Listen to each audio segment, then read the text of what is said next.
this video with me.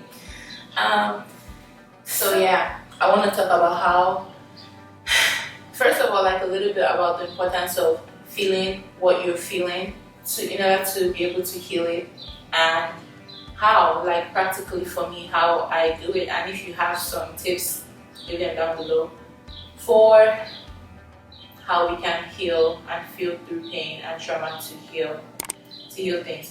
So I guess the background would be like, I feel safe in my head. I feel safe. Logic makes me feel safe. So that's somewhere I've always just gone to. Like, even if I'm feeling like some type of way, or if I'm feeling sad or feeling like any painful emotion, like rejected or something like that, I would usually, first of all, for better or for worse, like I would usually go into my head and be like, oh, this is why I'm feeling the way I'm feeling, and try to figure things out, because for me that is like safe. Like my heart is in there, so it's safe to like just analyze it, like this specimen of how I'm feeling and stuff like that.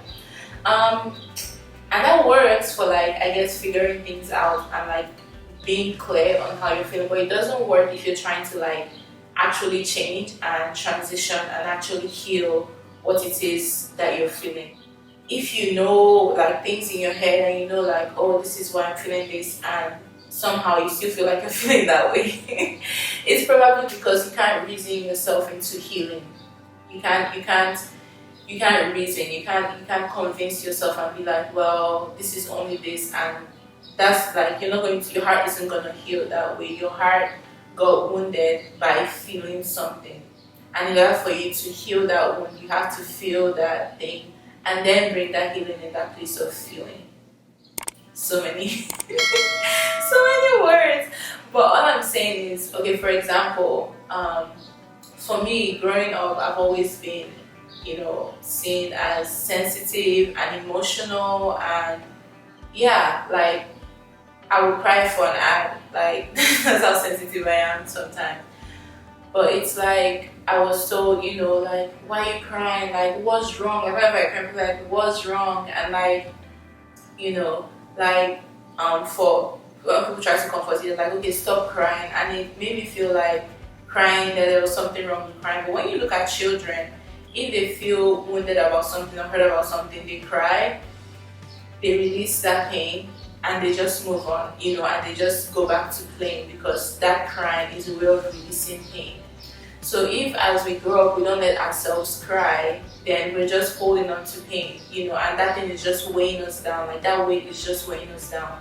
And we just feel like so, like so heavy, and like we're trying to reason ourselves into feeling better, like do other things feeling better. But sometimes like what we need is just to cry, to feel that pain, to just sit with the raw emotion, to feel that pain. And another thing that has stopped me sometimes from feeling pain is, I feel like if I decide to dive into that pain and start like feeling things, that I'll be stuck there forever, that I'll never be able to get out. Like it's going to overwhelm me because I feel things so deeply.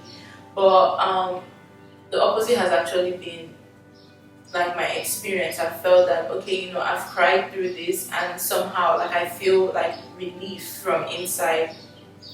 I would say maybe like cry a little bit at a time. You don't have to like dive into your entire trauma and cry about it in one night. If you want to, that's fine.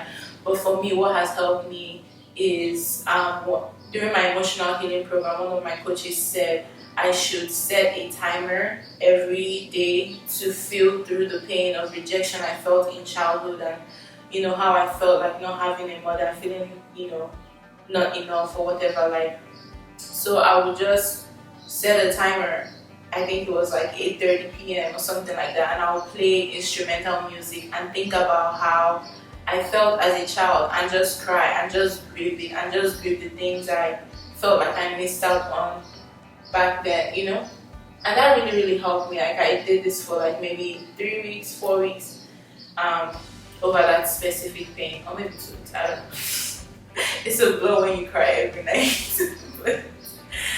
But I feel like it just really released so much pain and so much trauma and so much hurt. So that's one thing. Another thing that I found that recently happens is, like, when I hear a song that makes me think of something, like maybe a pain point, if I'm in a safe space, I can just, like yesterday, I just listen to a song in a 1 hour loop. As first time I heard the song, I just cried. Like I just cried whatever I was grieving. Whenever I felt like I wasn't enough or any painful feeling that that song made me think of, I just grieved that I believe that, grieved that I believe that line. And yeah, so those are 2 tips. What other tip? Like listening to instrumental music makes me like teary, I guess, emotional.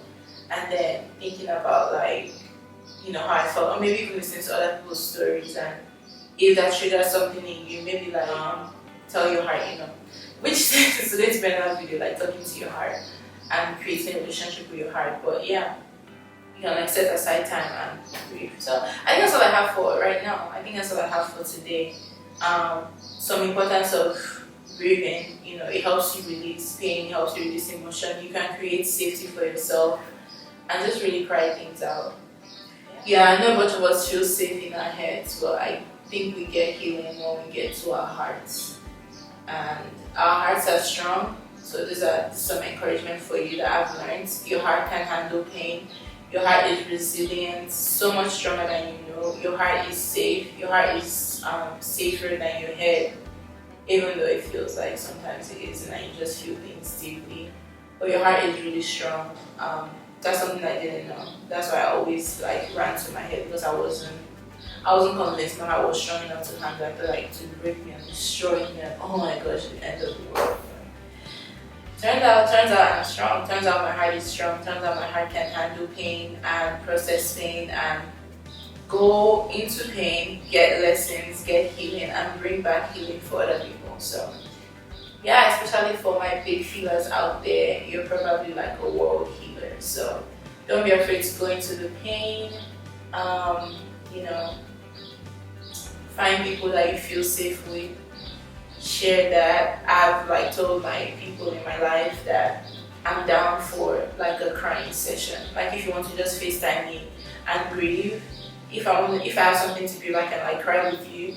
But if not, I can just be there and just hold space for you. So if you have people in your life who can be there and just hold space for you, that's amazing. If not, you can create that space for yourself, like I did in my room, and just release what you need to release. And that's going to be such a necessary tool as we go through this emotional healing series, as I come out with many more videos on like things to heal and how to heal certain things. And this is gonna be like yeah. Alright, that's all for today. Love you. Bye.